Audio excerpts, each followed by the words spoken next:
আপনাদের বাবাদেরকেও বললাম, আজ স্বার্থপর মা বাপ শুধু সম্পদের হিসাব মিলাইতেছেন। আপনার চোখের সামনে 20 বছর যার স্ত্রী পর্দা করে না, এটা কোনো বেডই? তুমি বেটা কোনো স্বামী বেটা কাপুরুষ তো এত কাপুরুষ হয় না বেটা। মুসলমান তো দূরে থাক, আত্মমর্যাদা যার আছে, আত্মসম্মান, আত্মবিবেক,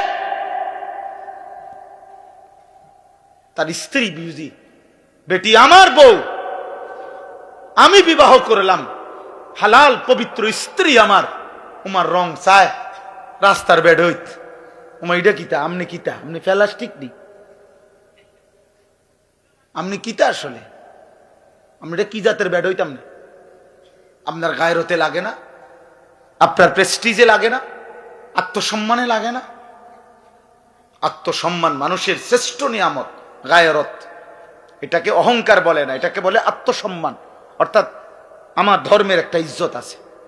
আল্লাহ যাকে হেদায়েত দিবেন তাকে কেউ পথভ্রষ্ট করতে পারবে না, আল্লাহ যাকে পথহারা করে দিবেন তাকে কেউ হেদায়েত দিতে পারবে। তার মানে আমি বলা দায়িত্ব, কিন্তু মূল ফয়সালা কোথায়? আসমান। মূল ফয়সালা আল্লাহর কাছে, আল্লাহর কাছে, আল্লাহর কাছে। হযরত ওমর রাদিয়াল্লাহু তাআলা আনহু তিনি রওনা দিছেন নবীজি সাল্লাল্লাহু আলাইহি সাল্লামের গর্দান নেওয়ার জন্য, তরবারি হাতে, প্রচন্ড উত্তেজিত, রাগান্বিত, হাতে খোলা তরবারি, কলিজার ভিতরে কুফরি, নবীর প্রতি প্রচন্ড গোসা, উন্মুক্ত তরবারি। এই অবস্থায় আল্লাহ বলছেন আমি হেদায়েত দেব। আপনি যদি বলেন এটা বুঝে এটা কথা হইলো, এটা বিচারের কথা হইলো, আপনি এর কি বুঝে হেদায়েত দিবেন?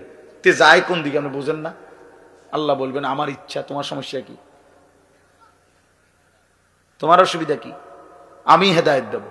তো ঠিকই আল্লাহ এই চলার পথেই, ওই দিনেই, এই তরবারি হাতেই, এই রাগান্বিত অবস্থাতেই ওমরকে হেদায়েত দিছেন। তো ওমর কালেমাওয়ালা হয়ে গেছে। আবার আবু তালেব, নবীজির আপন চাচা, নবীর দাদা আব্দুল মুত্তালিব, তিনি উনার হাতে তুলে দিয়ে গেছিলেন নবীজিকে, নবী সাল্লাল্লাহু আলাইহি সাল্লামকে 12 বছর বয়সে অথবা 8 বছর বয়সে, তো ধরে নিলাম 12 বছর। এই 12 বছর বয়সে নবীজির দাদা আব্দুল মুত্তালিব আবু তালেবের হাতে নবীজিকে তুলে দিছিলেন। বলছে আমার নাতি, বাবা হারা এতিম নাতি, তোমার হাতে তুলে দিলাম। আমার নাতির বাবা মারা গেছেন আব্দুল্লাহ, অতএব তুমি সন্তানের কাছে, আমি আমার নাতিকে দিয়ে গেলাম। এই যে দিয়ে গেছে নবীজিকে আবু তালেবের হাতে, নবীজি সাল্লাল্লাহু আলাইহি সাল্লামের বয়স যখন 50, তখন আবু তালেব ইন্তেকাল করছে। তো 12 থেকে 50 মোট 38 বছর, একটানা 38 বছর প্রতিটা সুখে দুঃখে জীবনের 38 বছর একটানা নবীজির পাশে ছিলেন, আদর করছেন, সোহাগ করছেন, আশ্রয় দিছেন, ভালোবাসা দিছেন, সার্বিক তদারকি করছেন এই আবু তালেব। এর মধ্যে ইসলাম প্রচারের পরেও আরো 10 বছর, কারণ নবীজির ইন্তেকাল, নবীজির বয়স যখন 50 তখন তিনি ইন্তেকাল করছেন। তাহলে নবীজি 40 বছর বয়সে কালেমার দাওয়াত শুরু করছেন, তাহলে তো এখানে আরো 10 বছর। মানে নবীজি ইসলামের দাওয়াত শুরু করছে যখন, তখনও উনি নবীজিরে পাইছে আরো 10 বছর, আগের 28 বছর। তাহলে 28 আর 10, এই 38 বছরের আদর সোহাগ, 38 বছরের এই ভালোবাসা, নবীজির পাশে থাকার পরেও আল্লাহ বলছে বন্ধু আমার বুঝে ধরে নাই, আমি চাইলাম না, আবু তালেবকে হেদায়েত দিলাম। আবু তালেব ঈমান আনে নাই, তাহলে বিষয়টা কার হাতে? নালে আবু তালেব 38 বছরের নবীজির পাশে ছিল, খামখেয়ালি কথা। অতএব এটা বোঝা উচিত, এটা বোঝা উচিত আমাদের দোস্ত। এই জন্য প্রত্যেকের প্রতি আমরা আশাবাদী। কে কখন বদলাবে, কে কখন আল্লাহর পথে আসবে, কে কখন আল্লাহর দ্বীনের জন্য জান প্রাণ কোরবানি করবে, সে রবের ফয়সালা। হতাশ হই না কখনোই আমরা। আমরা বুঝাইতে চেষ্টা করি, ধাক্কা দেই, প্রেসার দেই, প্রেরণা দেই, বলতে চেষ্টা করি বিভিন্ন ভাঙ্গিকে। বহু বক্তা, বহু আলেম, বহু উলামা, আউলিয়া নানাভাবে এক কথাই বলতে চেষ্টা করে যে হে আল্লাহর বান্দা, তুমি তোমার জীবনের উপরে রহম করো, হায়াতের কদর করো, তুমি তোমার আখিরাতকে সুন্দর করো, তোমার পরকাল তুমি সাজাও। দুনিয়া তুমি না চাইলেও পূরণ হয়ে যাবে, দুনিয়া না চাইলেও পূরণ হয়। খোদার কসম, প্রত্যেকটা মানুষ এ কথা ইয়াকিন রাখবেন, দুনিয়া আমার আপনার জন্য যাটুকু বরাদ্দ তা পৌঁছবেই, তা পৌঁছবেই। ইন্নার রিজকা লা ইয়াতলুবুল আবদা কামা ইয়াতলুবু আজালাহু। দোস্ত, এটা মনে রাখবেন। জওয়ান ভাই, তোমরা মনে রাখো, নবীজি বলছে উম্মত তোমাদের প্রত্যেককে তোমাদের রিজিক তালাশ করে নেবে ওইভাবে তোমাদের মৃত্যু তোমাদেরকে যেভাবে তালাশ করে নেয়। তুমি না চাইলেও যেমন মৃত্যু তোমার কাছে পৌঁছে যায়, তুমি না চাইলেও, তুমি না জানলেও তোমার রিজিক তোমার কাছে পৌঁছে যাবে, তোমারে খুঁজে নিবে, রিজিক তোমাকেই খুঁজে নিবে। একজন মানুষ তার জীবনের যত অর্জন যা পায় তার জীবনের জন্য সব রিজিক। রিজিক শুধু বাতকে বলে না, ও যে ও ছোট বাচ্চা, ওনার সন্তান, তো ও রিজিক। হালাল পবিত্র স্ত্রী, এটা রিজিক। হ্যাঁ, মানে জীবনের যা কিছু আমরা পাইলাম আল্লাহর কাছ থেকে সব আমাদের রিজিক। রিজিক মানে শুধু ভাত না, রিজিক মানে শুধু টাকা না। এক কথায় আমার যা অর্জন আল্লাহ দিয়েছেন সব রিজিক। আল্লাহ তাআলা নবী বলেন, আল্লাহি লা ইয়ামুতা নাফসান হাত্তা তাস্তাকমিলা রিজকাহা। আল্লাহর কসম, নবীজি বলেন কেউ একটি প্রাণ, একটি আত্মার মৃত্যু হবে না তার রিজিক পূর্ণ না করে, তার রিজিক পূর্ণ না করে। আজকে অসংখ্য বাবা মা, অভিভাবক আপনার চোখের সামনে আপনাদের ছেলে মেয়েদেরকে শুধুমাত্র ফিকির করছেন, আপনি বাবা ও আপনার ছেলে, মা ও আপনার সন্তান। বাবা মা আর সন্তানের সাথে সম্পর্কের ভিত্তি উপার্জন। উপার্জন। বাবার একটাই ফিকির, বয়স হয়ে গেছে, এখনো টাকা রোজগারের কোনো বুঝ হইল না, তাড়াতাড়ি হয় বিদেশ পাঠাও, নইলে কিস্তিতে পারো, সুদে পারো, 2 নম্বরই করে পারো, 6 নম্বরই করে পারো, কোনো না কোনো ভাবে ফুলাটার একটা লাইন ধরায় দাও। লাইন মানে টাকা, লাইন ধরায় দাও মানে টাকা। 12 লাখ টাকা লাগবো ইটালি, কোনো অসুবিধা নাই। কোন দিন? সর্বোচ্চ 12 দিন সময়। চাচাই ঠিকই জমি বেচ চালাইছে 6 লাখ টাকা, 3 লাখ টাকা সুদে নিছে, 3 লাখ টাকা কিস্তিতে নিছে, নিয়ে 12 লাখ টাকার ব্যবস্থা 12 দিনের মধ্যে ব্যবস্থা হইয়া ফুতে ফ্লাইট হয়ে গেছে। মানুষের দ্বারে বলে দিছে খাস করে দোয়া করবেন, আল্লাহ আল্লাহ করে ফোলাগারে বিদেশ পাঠাইছে। অত সামনে তো আল্লাহ আল্লাহ করে পাঠান নাই, সুদে না পাঠাইছে।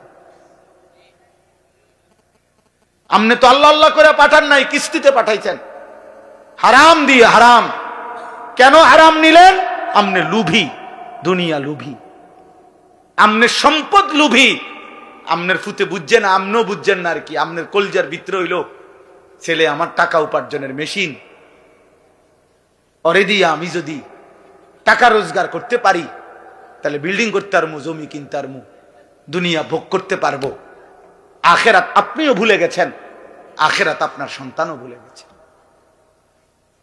নালে ইমানদার মুসলমান, কোন মুসলিম বাবা ইমানদার 1000 বার পৃথিবী থেকে জান যাবে কিন্তু হারাম তো নিতে পারে না, হারাম তো নিতে পারে না। ওই যে বললাম, আমরা এটা বুঝছি যে সন্তানের টাকা পয়সা, সন্তানের কামাই রোজগারির ব্যবস্থা করা এটা আমি বাবার একক দায়িত্ব। এটা আল্লাহ পারবে না। আল্লাহ ছোটবেলায় মার বুক থেকে দুধ পান করাইছে, এটা যদিও পারছে, ছোট্ট থাকতে পারছে, আল্লাহ 16 বছর 18 বছরের সন্তানকে আর লালন পালন করতে পারবে না। নাই তো ইনসাফ করেন, নালে একজন বাবা এখন প্রতিবাদ করেন, যদি কেউ সুদ নিয়া থাকেন, কিস্তি নিয়া ছেলেরে বিদেশ পাঠাইয়া থাকেন, তো আমনে এখন দাঁড়াইয়া প্রতিবাদ করেন যে আমি আল্লাহর জন্য পাঠাইছি, আখিরাতের জন্য পাঠাইছি সুদে।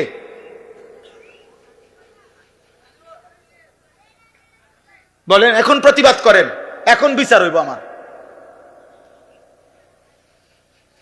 কিস্তিতে টাকা নিছেন কেন? তাইলে সুদে টাকা নিলেন কেন? আপনি বুঝছেন ওর দুনিয়া যদি আমি না চালাই, আল্লাহ চালাইতে পারবে না। আর কোনো কারণ নেই।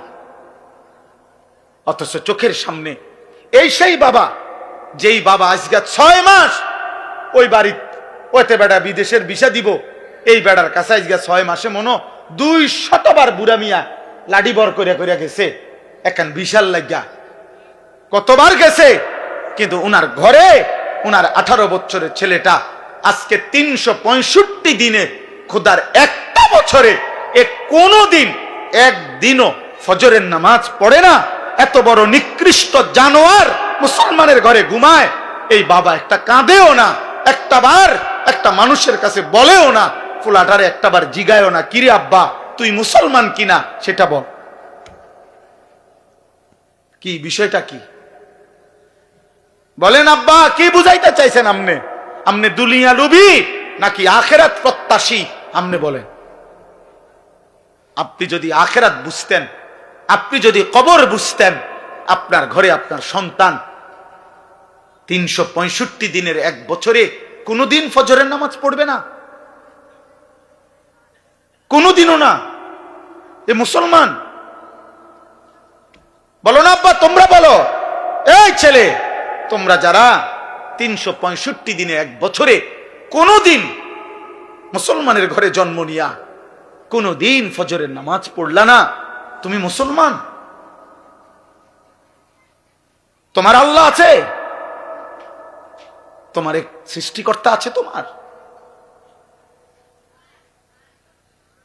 কোন নবী আছে, তোমার কোন ধর্ম আছে? আহা,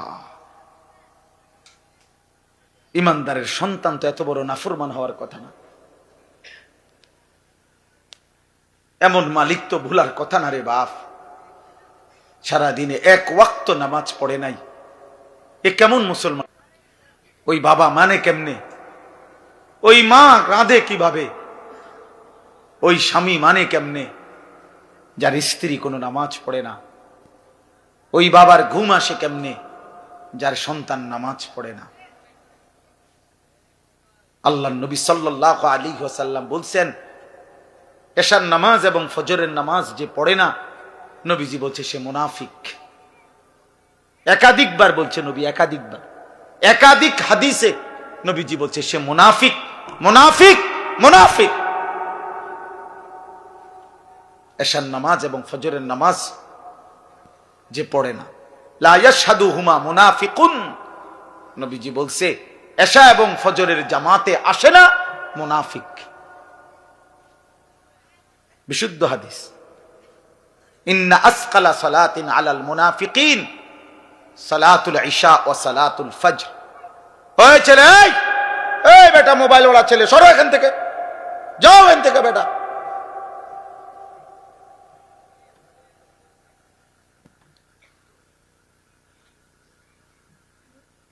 জি, একজন শুনলো কোনো সমস্যা নাই, একজনের জন্যই বললাম। আমি তো ভোটে দাঁড়াইছি না যে সবার সমর্থন আমার দরকার, আপনাদের প্রত্যেকের একটি ভোট আমার দরকার। এবার আপনি খারাইয়া মতেন আর বইয়া মতেন, এটা দেখার বিষয় না। আমার ভোট দরকার না, না, আমি ভোটের জন্য আসি নাই, আল্লাহর কথা বলতে আসছি, আখিরাতের জন্য আসছি। তোমরা একটা ছেলে বলো আব্বা, বিষয়টা কি, কি বুঝাইতে চাচ্ছ?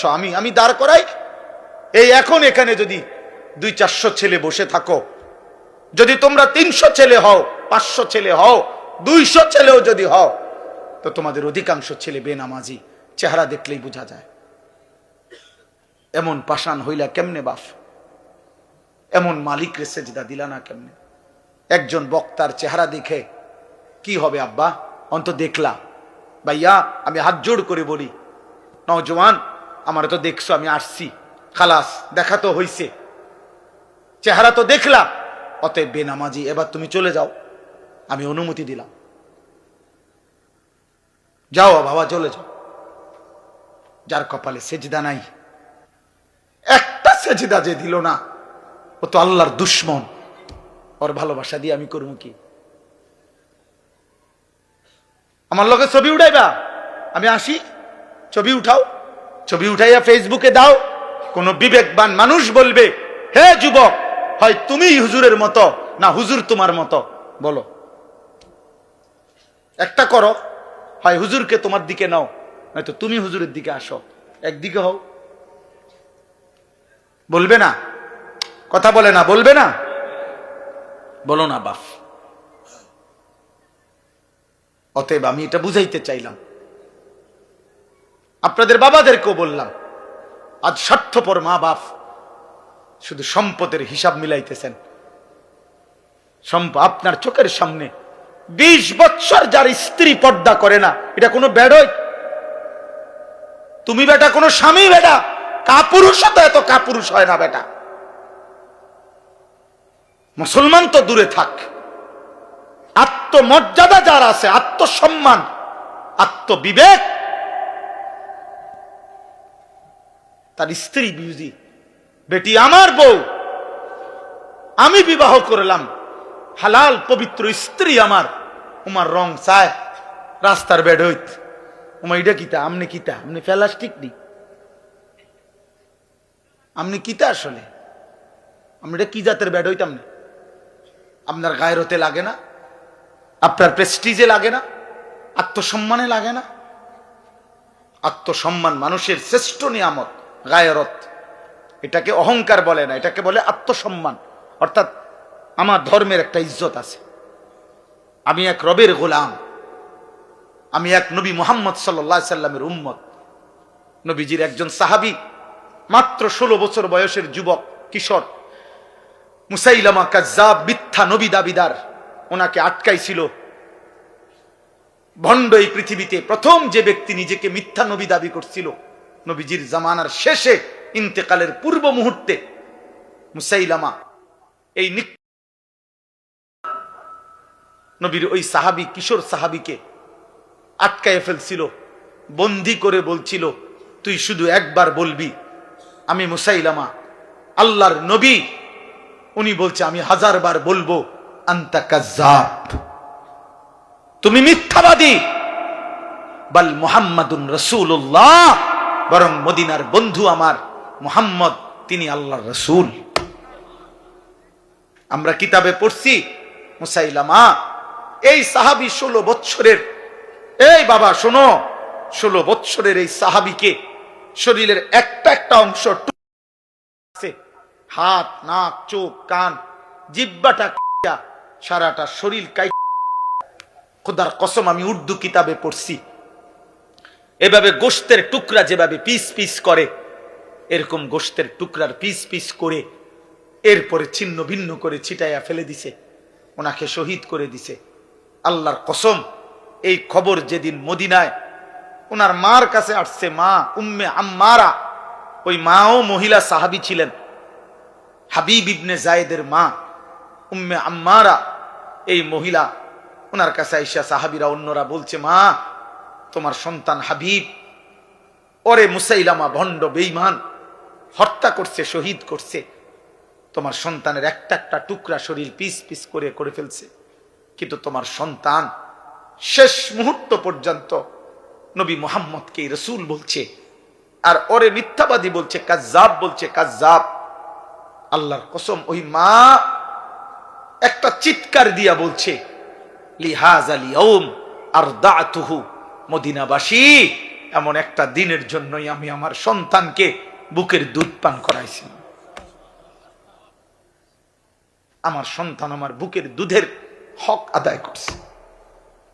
আমি 2 বছর বুকের দুধ পান করাইয়া, আমার দিলের স্বপ্ন ছিল সন্তান আমার আল্লাহর জন্য জান দেবে, আমার রাসূলের মহব্বতে জীবন দিবে।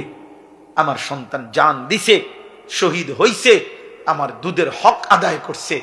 আমার মা, আমি সার্থক মা, আমার সন্তান শহীদ হয়েছে।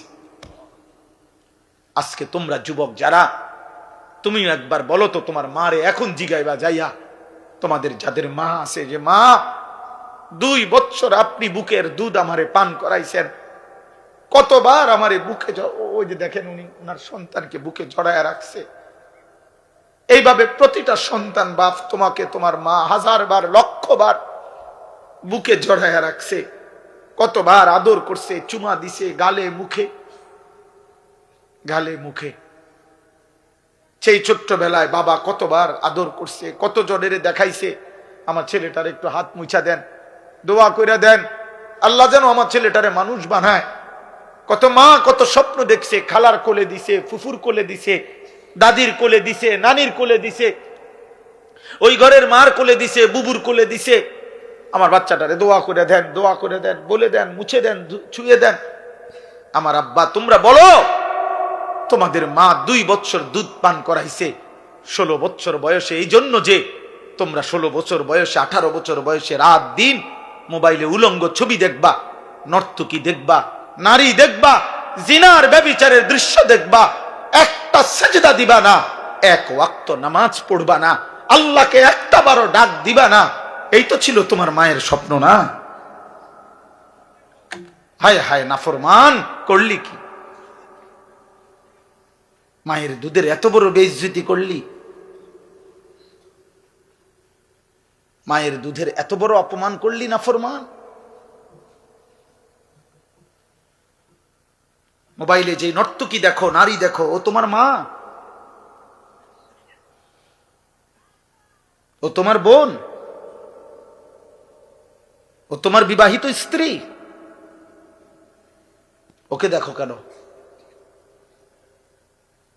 যদি বলো না, তাহলে তোমার মাকে এমন কেউ দেখুক তুমি যেমন দেখতে চাও। কথা বলে না? এই নাফরমান, বলো না কেন? তোমার বোনকে এমন দেখুক,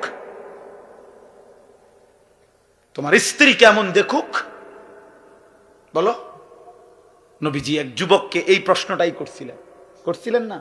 নবীর জামানায় এক যুবক বলছিল, ইয়া রাসূলুল্লাহ, আমি জিনা করতে চাই, ইযান লি বিজিনা, আমারে জিনার অনুমতি দেন।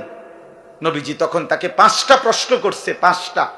বলছে, যুবক বলো তো, তুমি কি চাও তোমার মায়ের সাথে কেউ জিনা করুক?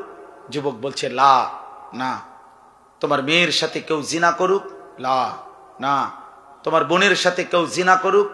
লা, না। তোমার ফুফুর সাথে কেউ জিনা করুক? লা, না। তোমার খালার সাথে কেউ জিনা করুক? লা ইয়া রাসূলুল্লাহ, না নবী, আমি এটা চাই না, আমি এটা মানি না নবী। আল্লাহ নবী বললেন, ওয়ালান নাসু লা ইউহিব্বুনাহু লিউম্মাহাতিহিম ওয়া বানাতিহিম ওয়া আখাওয়াতিহিম ওয়া আম্মাতিহিম ওয়া খালাতিহিম। তাহলে যুবক, কোন মানুষও তো চাইবে না তার মায়ের সাথে কেউ জিনা করুক, তার মেয়ের সাথে কেউ জিনা করুক, তার বোনের সাথে কেউ জিনা করুক, তার ফুফুর সাথে কেউ জিনা করুক, তার খালার সাথে জিনা করুক। তাহলে যুবক, তুমি যেই নারীর সাথে হারাম সম্পর্ক করতে চাও, সেও তো কারো মা, কারো বোন, কারো কন্যা, কারো ফুফু, কারো খালা। তুমি যেটা চাচ্ছ না নিজের জন্য, সেটা তুমি অন্যের জন্য। তারা মানবে কিভাবে? যুবক চিৎকার দিয়া কাঁইদা বলছি, ইয়া রাসূলুল্লাহ, আমি আজকে তওবা করলাম, কসম করলাম, আর কোনোদিন এমন হারাম করব না, হারাম নারীর কাছে যাব না। আল্লাহ নবী বললেন, কাছে আসো। তো যুবককে কাছে নিয়ে নবী তার বুকে হাত দিয়ে আল্লাহ নবী দোয়া করে দিছে, 3টা দোয়া। আল্লাহুম্মা গফির যামবাহু, আল্লাহ আমার এই যুবকের গুনাহগুলো মাফ করে দেন। ওয়া তাহহির কলবাহু, আল্লাহ তার অন্তর পবিত্র করে দেন। ওয়া হাসসিন ফারজাহু, তার লজ্জাস্থানকেও পবিত্র করে দেন। সাহাবারা বর্ণনা করছেন যে আল্লাহর কসম, এই যুবক আর কোনোদিন কোন ভিন নারীর দিকে তাকায় না।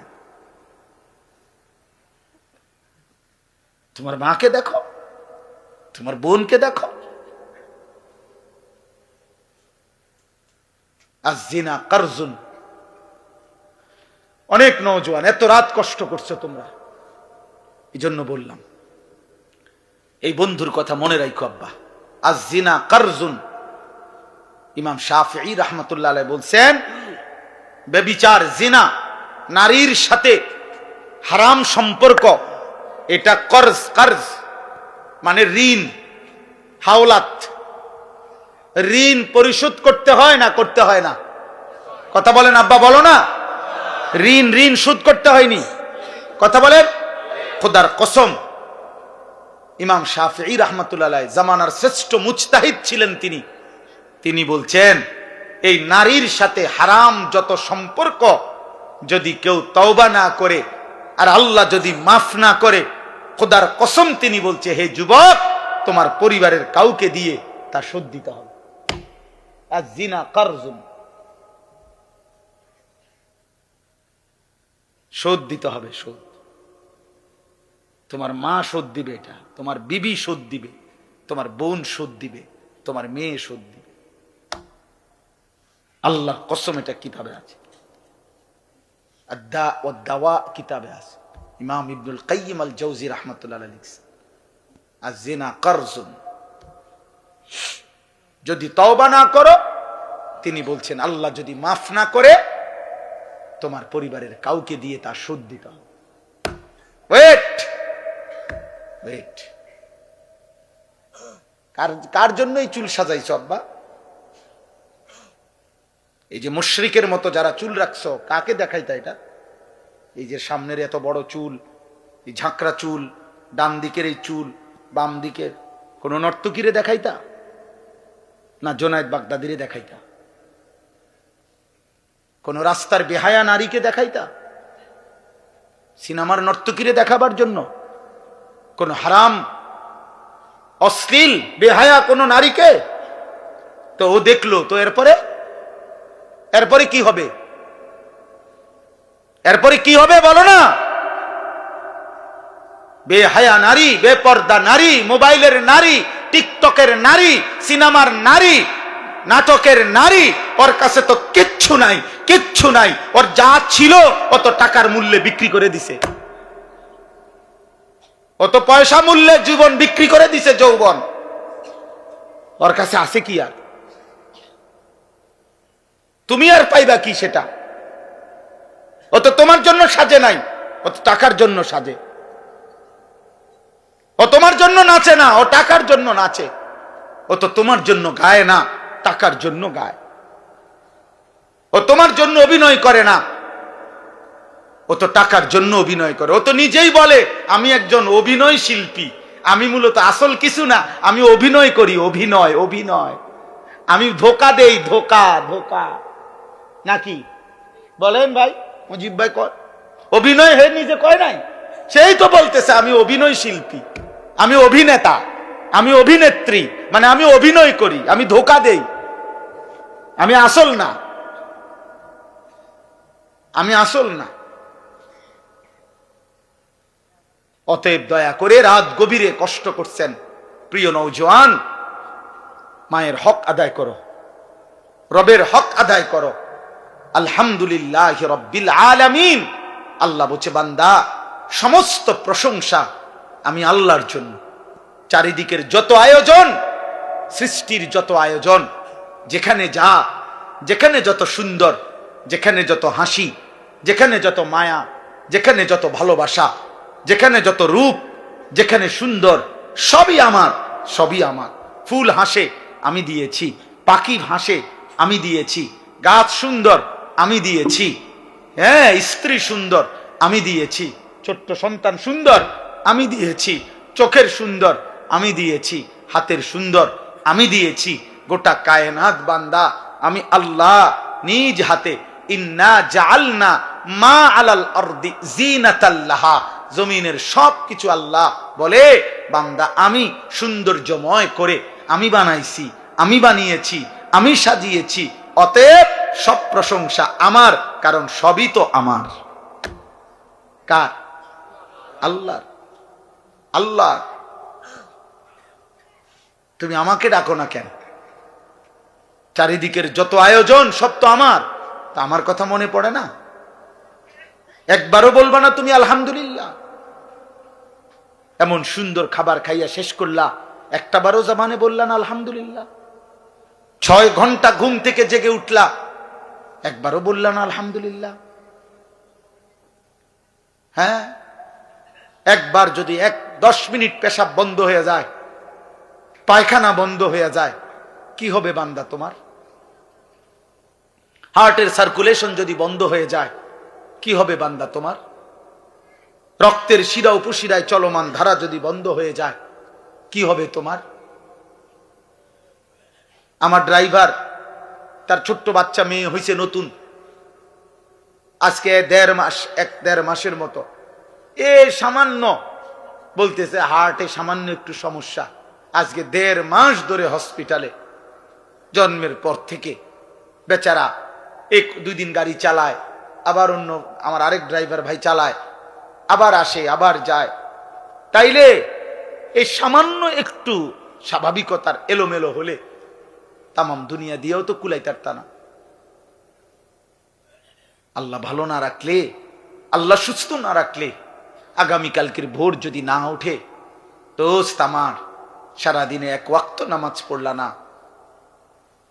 দিন রাত মোবাইলে নারী ছবি অস্থির দৃশ্য দেখে রাতের 3টা পর্যন্ত ঘুমাইলা, এই ঘুম যদি না ভাঙ্গে, এই রাত যদি আর ভোর না হয়, তোমার চোখ যদি আর না মেলে আব্বা,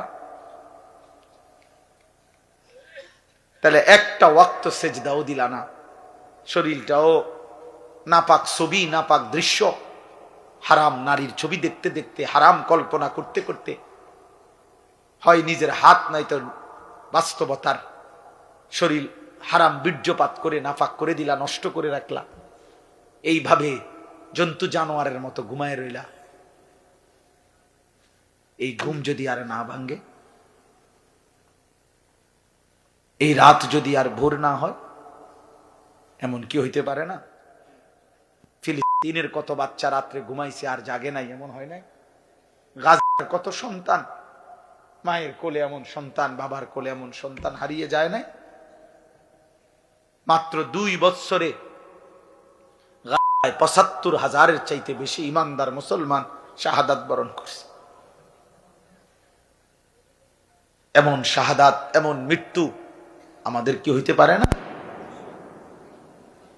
অতএব আমি অনুরোধ করি, একটা ছেলেকেই বললাম, যদি বিবেক থাকে আজকে সেজদা দাও, আজকে এখান থেকে গিয়ে ঘরে যাইও না, মসজিদে যাও।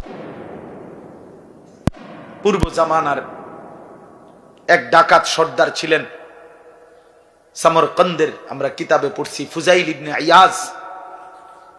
পরবর্তী জামানায় যিনি আল্লাহর শ্রেষ্ঠ আউলিয়া হয়েছিলেন ফুজাইল ইবনে ইয়াজ, উনি প্রথম জীবন ডাকাতের সর্দার ছিলেন।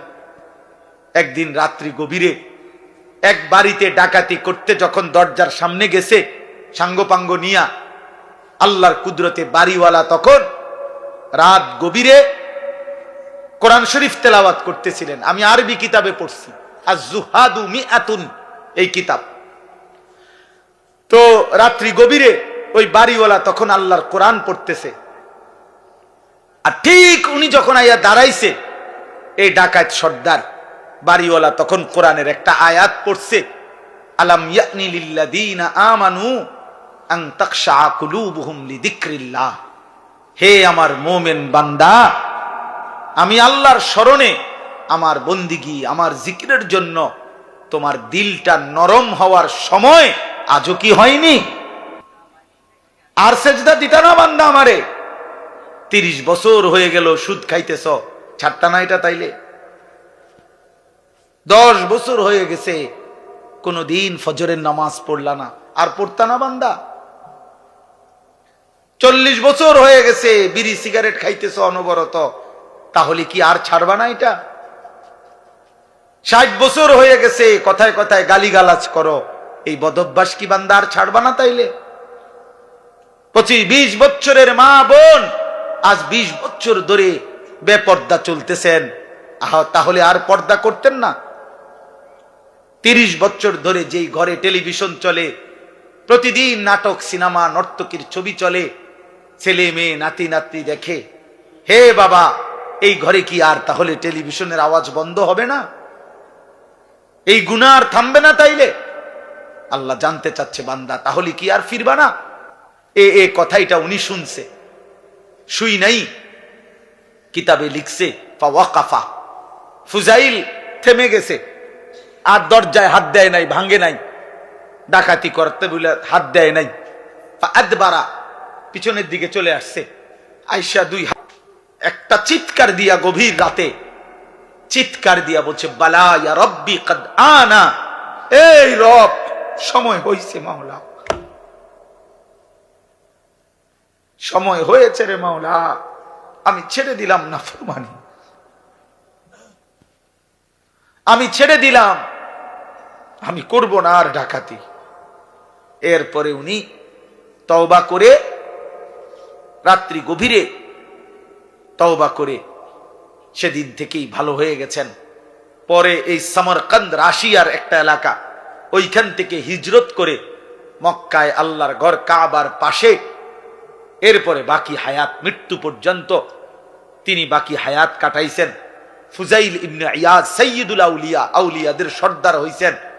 ওই জামানার খলিফা ছিলেন উনি, যখন মক্কায় ছিলেন, পরবর্তীতে আউলিয়া বুজুর্গ হইছেন এই ডাকাত সর্দার। তখন খলিফা ছিলেন মারওয়ান, মারওয়ান ইবনুল হাকাম। ওই কিতাবে লিখছে, পরবর্তীতে এই ডাকাত সর্দার যিনি আল্লাহর ওলি হইছেন, এই ডাকাত সর্দার ওলি যিনি হলেন, ওনার কাছে একটু দোয়ার জন্য ওই জামানার এই ইসলামী খেলাফতের যিনি খলিফা ছিল মারওয়ান, সে আসতো ওনার সাথে সাক্ষাৎ করতে। আর আয়েশা সর্বপ্রথম হযরতে ফুজাইলের দুইটা জুতা বুকের মধ্যে নিয়ে লাগায়া হযরত ফুজাইলের সামনে দাঁড়াইয়া বলতো, হযরত এই বাদশাহ মারওয়ান আপনার কাছে একটু দোয়ার জন্য আসছে। যিনি খলিফা, যিনি বাদশাহ।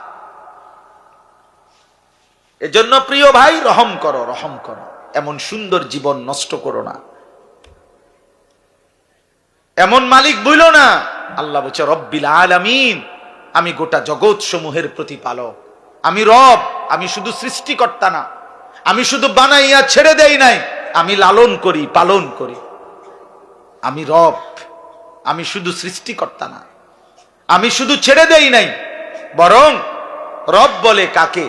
তাফসীরের মধ্যে আছে তাবলীগু শাইই ইলা কামালিহি শাইআন ফাশাইআন, অনস্তিত্ব থেকে কোনো জিনিসকে অস্তিত্বে এনে প্রতি সেকেন্ড, প্রতি মুহূর্তে পূর্ণতার শেষ পর্যন্ত, চূড়ান্ত পর্যায় পর্যন্ত যিনি তার সকল প্রয়োজন সব অবস্থায়, সে বলুক বা না বলুক, জানুক বা না জানুক, যিনি তার সব প্রয়োজন প্রতি সেকেন্ডে পূরণ করছেন, তাকে বলে রব।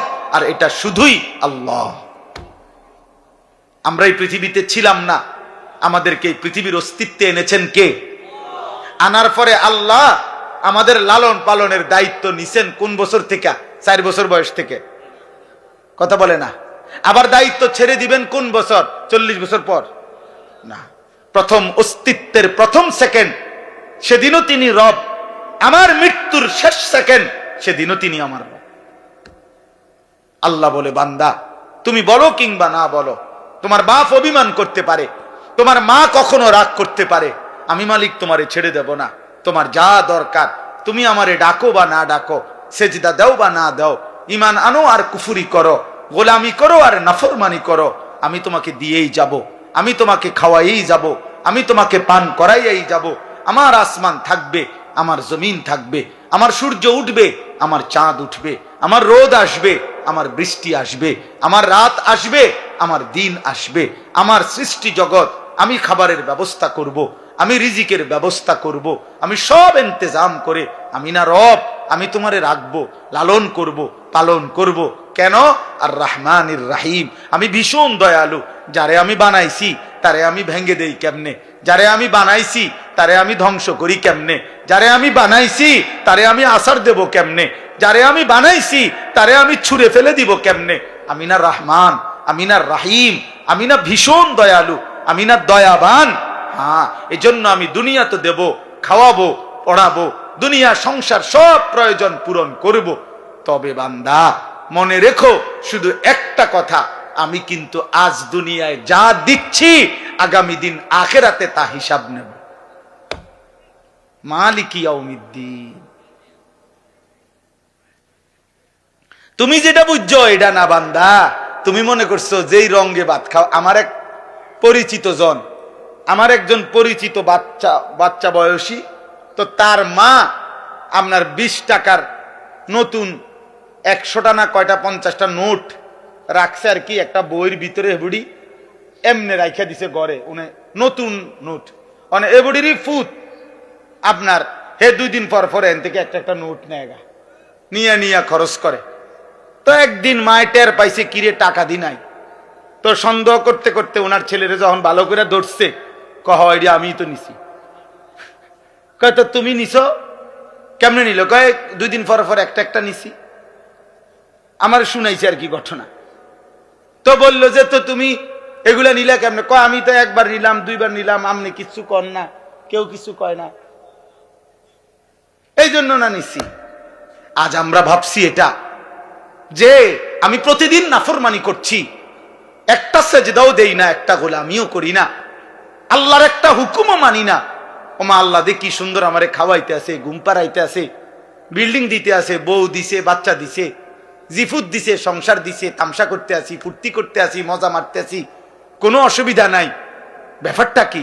আল্লাহ বলেন হ্যাঁ বান্দা, ব্যাপারটা হলো এই মালিক ইয়াউমিদ্দিন, হিসাবের জন্য তো আজকের দিন না, হিসাবের জন্য তো আখিরাত। আলাদা দিন রাখছি তো আমি আজ যা দিয়েছি সেদিন আখিরাতে নিয়ে আমার একটা নিঃশ্বাসের হিসাব আমি আল্লাহ নেব। আমার এক লোকমা খাবার, আমি এক ঢোক পানি, আমার চোখের পলক, আমার কায়নাতের যত কিছু দিয়ে তোমাকে উপভোগ করাইছি, আমি তার হিসাব নেব। আমি বাদশাহ, আমি রাজা ধীরাজ, আমি মালিক, আমি কিয়ামত দিবসের বিচার দিবসের মালিক। অতএব শুনে নাও, বাদশাহ যেমন আদর করে বাদশাহ তেমন শাস্তিও দেয়, বাদশাহ যেমন পুরস্কার দেয় বাদশাহ তেমন শাস্তিও দেয়। এজন্য আমি রহমানের কারণে দুনিয়া এখন দিচ্ছি, কিন্তু আমি মালিক, আমি জব্বার, আমি আজিজ, আমি জুনতিকাম, আমি শদীদুল ইকাব, আমি সরিউল হিসাব, আমি হিসাব গ্রহণকারী, আমি কঠোর শাস্তিদাতা, আমি প্রতিশোধ গ্রহণকারী। অতএব আমি আখিরাতে ছাড়বো না বান্দা। আমার একটা নিয়ামতের সেকেন্ড, মিনিট, মুহূর্তের হিসাব আমি নেব।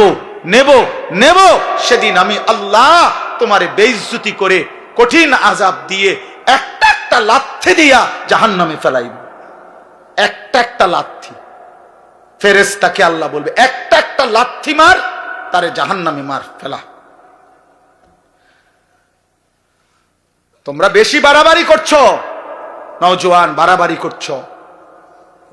তোমরা কি ভাবছো আল্লাহকে? কি মনে করছো আল্লাহকে?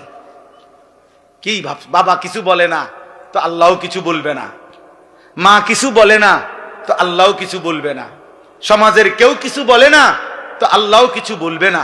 না রে বাপ, বিষয়টা এমন না।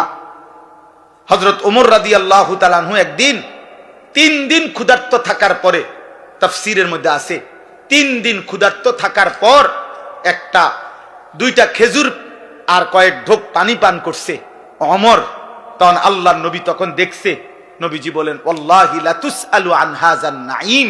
ওমর, আল্লাহর কসম, কিয়ামতের দিন তুমি ওমর এই 2টা খেজুর আর এইটুকু পানির হিসাবও আল্লাহর কাছে দিতে হবে, যে এইটুকু খেজুরের হক কি আদায় করছো, এই ঢোক পানির হক কি আদায় করছো। একটা ছেলেও যদি বুঝে থাকো বাপ, আজকের থেকে বদলাও। সর্বশেষ কথা হলো, আল্লাহ তাআলা বলেন, অতএব বান্দা আমি ব্যালেন্স করে বলছি, তোমার মুখ দিয়া প্রতিদিন আমি উচ্চারণ করাই সূরা ফাতিহা। এতবার তোমারে বলাইছি, না বুঝার কথা না, তুমি মনে নাই এটা কেমনে কইবা? আমি আল্লাহ তো আলহামদুলিল্লাহ সূরাটা শতবার, হাজার বার তোমার মুখ দিয়া বলাইছি। কথা বোঝেন নাই? এতবার বলাইলাম, তুমি বুঝো নাই? এতবার কেন বলাইলাম? এতবার কেন বলাচ্ছি? অতএব আল্লাহ বলছে, বান্দা আমি ভারসাম্য করে দিছি, ব্যালেন্স মানে হলো, একদিকে আমি বলছি আমি রহমতের কারণে, দয়া মায়ার কারণে দুনিয়া দেব, দুনিয়া খাওয়াবো পড়াবো, দুনিয়া ডাকলেও দেমু, না ডাকলে দেমু। আমি জন্তু জানোয়ারে খাওয়াই, তোমারে খাওয়াবো না কেন? আমি মুশরিকরে খাওয়াই, মুরতাদ নাস্তিক আমারে স্বীকারই করে না, আমি তাকেও খাওয়াই, তোমারেও খাওয়াবো, কারণ আমার রহমতের কারণে। কিন্তু আমি বিচার দিনের মালিক, আমি হিসাব নেব, হিসাব নিয়া কাউকে জান্নাতে দেব, কাউকে জাহান্নামে দেব। অতএব ইনসাফের বিবেকের দাবি তুমি এটাই বলবা, ইয়াকা না'বুদু, আল্লাহ যেহেতু আপনি সব দিছেন, আবার আপনি সব হিসাব নিবেন, অতএব ডাইন বাম কইরা লাভ নাই, আমি আপনার গোলামি করব। বাবুরে, আমার দরকার নাই এলোমেলো করণের, কারণ আমি যেহেতু বুঝছি এটা আপনি আমারে আবার হিসাব নিবেন, তাইলে কাজেই আমি অন্যদিকে যে লাভ নাই, আমি আপনার ইবাদতই করব। তবে ওয়া ইয়াকা নাস্তাঈন, আমি না মাওলা, আমি দুর্বল, আমি ছোটখাটো মানুষ আল্লাহ, আমি আপনার একজন আদনা বান্দা, আপনি আমারে একটু সাহায্য কইরেন, আমি আপনার সাহায্য চাই, সাহায্য প্রার্থনা করি। এই কথা বলছে, আল্লাহ শিখাইছে বান্দা এভাবে বলো। আর আল্লাহ ওয়াদা দিছে, ওয়ালি আবদি মা সাআলা, সূরা ফাতিহার তাফসীরের মধ্যে আছে, আল্লাহ বারবার বলে, বান্দা তুমি যা চাইবে সূরা ফাতিহার মধ্যে দিল থেকে চাইলে আমি তাই তোমাকে দেব, তাই দেব, তাই দেব। অতএব হুজুর এখন দোয়া করবেন ইনশাআল্লাহ, কথা বলবেন, দোয়া করবেন। বাবা নওজোয়ান ভাই, উঠো না, দয়া করে উঠো না, দোয়ায় শামিল হও। এক আল্লাহওয়ালা এক বুজুর্গের কাছ থেকে দোয়া নাও। এক রাত গভীরে কষ্ট করছো, চোখের পানি ফেলে একবার দেখো, এ কথা বলে দেখো, মালিককে, মালিক আমি ভুল করছি মাওলা, আপনি আমারে মাফ করে দেন, আমি আপনাকে সেজদা করব। চেষ্টা করা যাবে কি ইনশাআল্লাহ? বলো না নওজোয়ান, বলো ইনশাআল্লাহ, হিম্মত করে বলো ইনশাআল্লাহ। 5 ওয়াক্ত নামাজ পড়ো, আখলাকের হেফাজত করো, চরিত্রের হেফাজত করো। উঠো না, উঠো না, দোয়া করে যাও, উঠো না, আমি বললাম উঠো না। একেবারে দূরের কেউ হইলে তো সে গেল, কিন্তু কাছের যারা তোমরা উঠো না ভাই, দয়া করে উঠো না। হযরত দেরি করবে না, অনেক রাত হইছে। অতএব জি, প্রত্যেকেই মেহেরবানি করে আমরা দোয়ায় শামিল হই, একসাথে দোয়া করে এরপরে আমরা যাব। আমিও আছি, সবাই আমরা বসি। আল্লাহ তৌফিক দান করে, আল্লাহ কবুল করেন। সুবহানাল্লাহ।